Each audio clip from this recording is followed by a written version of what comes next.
Car racing కేసుపై హైకోర్టును కేటీఆర్ ఆశ్రయించారు. శుక్రవారం ఉదయం హైకోర్టులో కేటీఆర్ లంచ్ మోషన్ పిటిషన్ దాఖలు చేశారు. కేటీఆర్ లంచ్ మోషన్ పిటిషన్ ను అనుమతించాలని ధర్మాసనాన్ని ఆయన తరఫున న్యాయవాది గండ్రా మోహన్ రావు కోరారు. అయితే కేటీఆర్ లంచ్ మోషన్ పిటిషన్ ను హైకోర్టు నిరాకరించింది. అసెంబ్లీలో ఏం జరిగింది, చెప్పు చూపించింది ఎవరు? ఫార్ములా ఈ కార్ రేస్ పై హైకోర్టులో కేటీఆర్ తరఫు న్యాయవాది లంచ్ మోషన్ పిటిషన్ ను మెన్షన్ చేశారు. అయితే జస్టిస్ లక్ష్మణ్ సెలవుల్లో ఉండడంతో మరో బెంచ్ లో మెన్షన్ చేశారు. సింగిల్ బెంచ్ జస్టిస్ శ్రవణ్ దగ్గరకు వెళ్లగా ఈ బెంచ్ లో క్వాష్ పిటిషన్ విచారించడానికి అనుమతి లేదని ఏసీబీ కౌన్సిల్ తెలిపింది.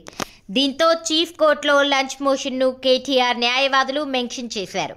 ఫార్ములా ఈ కార్ రేస్ కేసు నిలవదని, ఇందులో అర పైసా కూడా అవినీతి లేదన్నారు. అయితే కేసు పెట్టి ముందుకే వెళ్తే లీగల్ గా ఎదుర్కొంటామని స్పష్టం చేశారు. ఔటర్ రింగ్ రోడ్ లీజ్ కు టీఓటీ విధానంలో టెండర్లు పిలిచామని, దానికి అత్యుత్తమ బిడ్లు వచ్చాయని, దాని నుంచి వచ్చిన 7,400 కోట్లను రైతు రుణమాఫీకి వాడామన్నారు. రైతులకు మేలు చేయాలనే ఆలోచనతో టెండర్లు పిలిపించింది వాస్తవమన్నారు. కుంభకోణం అయితే టెండర్ ఎందుకు రద్దు చేయడం లేదని ప్రశ్నించారు. ముందు టెండర్ రద్దు చేయి, సిట్టింగ్ జడ్జ్ తో లేదా రిటైర్డ్ జడ్జ్ తో విచారణ జరిపించు, కానీ నీ చేతిలో ఉండే సీట్ తో విచారణ చేస్తే ఎలా న్యాయం జరుగుతుంది? కోకాపేట భూముల వేలం కూడా రద్దు చేయి అంటూ కేటీఆర్ డిమాండ్ చేశారు. ఫార్ములా ఈ రేస్ కార్ కేసులో కేటీఆర్ పై ఏసీబీ కేసు నమోదు చేయడం రాష్ట్ర వ్యాప్తంగా పెను సంచలనంగా మారింది. బీఆర్ఎస్ ప్రభుత్వ హయాంలో జరిగిన ఈ రేస్ కార్ కు సంబంధించి నిధుల దుర్వినియోగం జరిగిందంటూ గుర్తించిన కాంగ్రెస్ సర్కార్ విచారణకు ఆదేశించింది. ఈ మేరకు ఏసీబీకి సీఎస్ లేఖ రాసింది.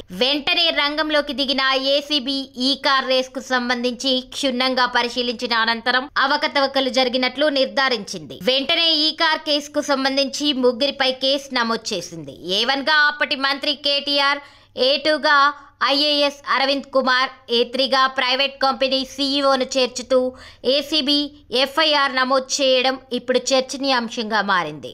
ఏ క్షణమైనా కేటీఆర్ అరెస్టు ఖాయమనే ప్రచారం జోరుగా సాగుతోంది. ముందు వారికి నోటీసులు ఇచ్చిన అనంతరం ఏసీబీ విచారించే అవకాశం ఉంది. అయితే కేటీఆర్ పై ఏసీబీ కేసు నమోదు చేయడాన్ని బీఆర్ఎస్ పార్టీ తీవ్రంగా ఖండిస్తోంది. కక్షపూరితంగా కేసు నమోదు చేశారని గులాబీ పార్టీ నేతలు ఆరోపిస్తున్నారు. ఈ రోజు తెలంగాణ అసెంబ్లీని అదే అంశం కుదిపివేసింది. ఈ రేస్ పై చర్చ జరపాల్సిందే అని బీఆర్ఎస్ నేతలు పట్టుబట్టారు. కేటీఆర్ సమాధానం చెప్పేందుకు సిద్ధంగా ఉన్నారని ఆ పార్టీ నేతలు చెబుతున్నారు. సభలో చర్చకు బీఆర్ఎస్ సభ్యులు పట్టుబడడంతో కాసేపు గందరగోళ పరిస్థితి నెలకొంది. స్పీకర్ పోడియం వద్దకు దూసుకెళ్లేందుకు బీఆర్ఎస్ సభ్యులు యత్నించారు. వారిని మార్షల్స్ అడ్డుకున్నారు. ఈ క్రమంలో బీఆర్ఎస్ కాంగ్రెస్ నేతల మధ్య తోపులాట చోటు చేసుకుంది. ఒకరిపై ఒకరు బాటిల్స్, పేపర్స్ విసురుకోవడంతో సభలో కాసేపు రణరంగంగా మారిపోయింది. దీంతో స్పీకర్ సభను కాసేపు వాయిదా వేశారు. మరోవైపు ఈ రేస్ కేసుతో బీజేపీకి ఎలాంటి సంబంధం లేదని, కావాలనే తమపై ఆరోపణలు చేస్తున్నారని కమలం నేతలు చెబుతున్నారు. మొత్తానికి కేటీఆర్ పై ఏసీబీ కేసు నమోదు చేయడంతో తెలంగాణ రాజకీయాల్లో తీవ్ర ఉత్కంఠను రేపుతోంది.